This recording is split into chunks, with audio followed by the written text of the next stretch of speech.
What's good, y'all? It's Jay Coffee tapping back in with some news. And you guys let me know what you think about this, but it seems like this woman is trying to come up off Pop Smoke, and I don't think it's going to work out too good for her. Rest in peace, Pop Smoke. But check it out, man. People file frivolous lawsuits all the time, hoping to cash in on an easy payday, take that shortcut and get to the money that way. A lot of the times, if there's some validity to the lawsuit, or they, really feel like the person has some kind of case, they will settle out of court. And I feel like that's what this woman is hoping goes down with her claim here. But check it out here. We're going to go over what the case is about. I need y'all to pay attention, and I need you guys to comment and let me know what you think will happen and what you would do. All right, so check it out. The woman is a blogger, right? Her name, I'm not sure if I'm pronouncing this right. I butcher names and things like that sometimes. Victoria Inoyo. I don't know how you say it. Last name is Inoyo. And she's got a little YouTube platform called Vicky's Views, right? And she was fortunate enough at Rolling Loud to get an interview with Pop Smoke. It's not that long of an interview. It's just real brief. But, all in all, she was able to get that interview in. So when Pop's latest album was on the way out, she got word that they wanted to use the interview on one of the tracks on the album, right? And in the end, they ended up using the interview, right? But they were smart about the way that they did this. And that's what I'm saying. I think this woman's playing with fire, and she's going to get burned, because this is what's alleged in the lawsuit. Now, first off, she's suing Victor Worldwide, which is management that was affiliated with Pop Smoke that he was represented by, Universal Music Group, Republic Records, and Warner Chappell Music. So those were all the labels and management, affiliated with Pop Smoke. You know what I'm saying? And she's trying to dip into the Pop Smoke money, and she's suing $1.5 million for copyright infringement, right of publicity, and unjust enrichment. And what she's saying is they reached out to her and was like, yo, we want to use a little clip of the interview on the the album. And she claims they offered her $1, right? Now, I don't know if that's true or not, but if that is true, okay, they must have felt very confident that she would have she didn't really have a claim to any money, and that they would be able to go around this easy. You know what I mean? Like that they didn't really need her, because let's face it, right? UMG, Universal Music Group, one of the biggest labels out there, and anyone who makes YouTube content knows UMG claims everything, they flag everything. When it comes to copyright and legal arguments and things like that, UMG has got shit on smash, you feel me?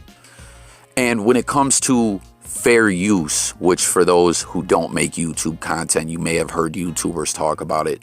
Fair use is when you're able to use copyrighted material, whether it be music, whatever, video footage, anything, without the copyright owner's consent. And there's different reasons you can use it for fair use, like educational purposes, critiquing things, different things like that. You know what I mean? That's like how you see a lot of different copyright footage on the news or in documentaries where it may not have been cleared, because fair use is a real thing and they're able to just do that. You feel me?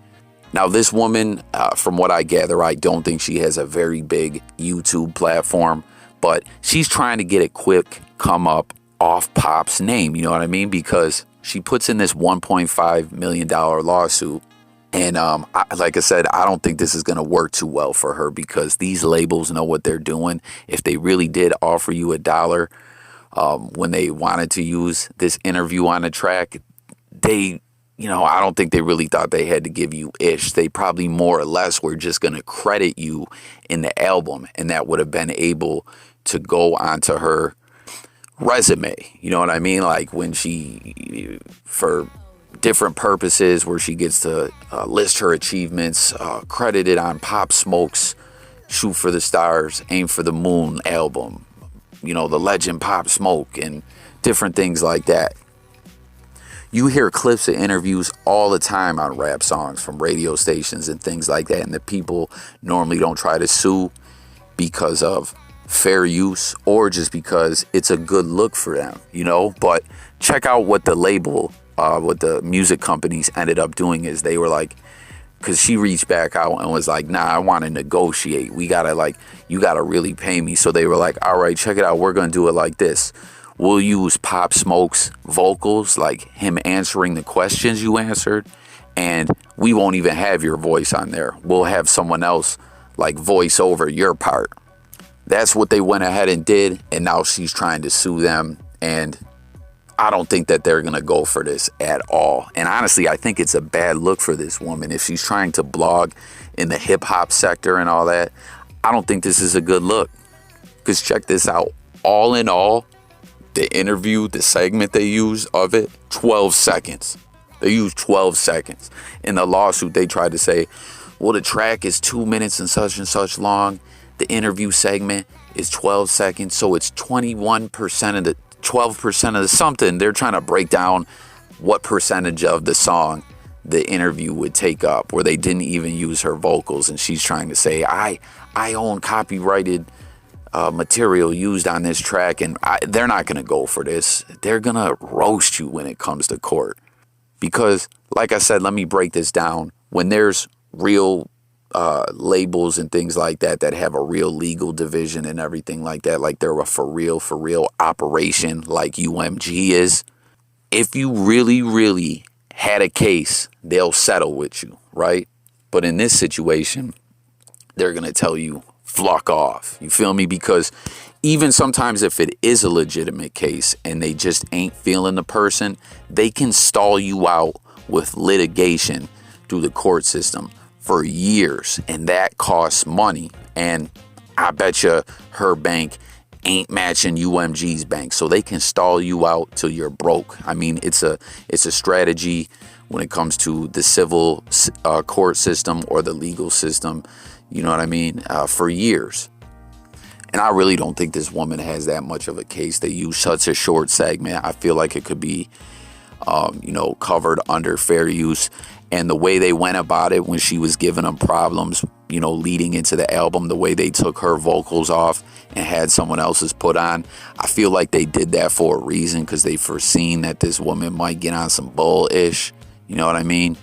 They knew what they were doing, and this was a way to protect them. So all in all, I think she takes a major L here, because it's like, yo, from what I gather, I thought when I seen the name that this woman was like a big blogger. I don't know if I'm just looking her up wrong, but it seems like the YouTube channel associated with this woman only has like 70-something subscribers. I don't know why. I feel like there's another Vicky out there with a big ass YouTube platform. Maybe I'm wrong. You guys can comment. I don't stay up on every single YouTuber out there. You know what I mean? Like, I rock with who I rock with. Some of the YouTubers I rock with is a smaller platform than some of these big ones. You know what I mean? I F with the content that I F with.